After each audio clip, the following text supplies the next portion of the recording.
Hello বন্ধুরা, তো প্রতিদিনের মতো আজকেও আমি চলে এসেছি আমার লাঞ্চ থালি নিয়ে। তো আজকে শুক্রবারে লাঞ্চে আমার কী কী রয়েছে চলো সেটাই তোমাদের সাথে শেয়ার করি।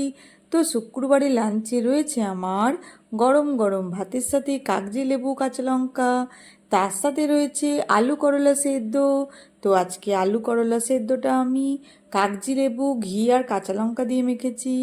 তার সাথে রয়েছে ঝিঙে দিয়ে একটা মাছের তেল দিয়ে তরকারি।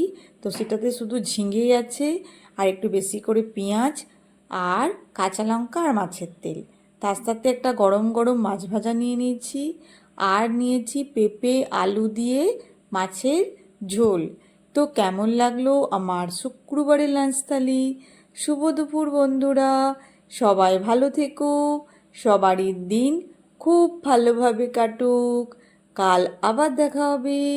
তো আজকের লাঞ্চের থালিটা তোমাদের কেমন লাগলো অবশ্যই কমেন্ট করে জানিও। গুড বাই বন্ধুরা।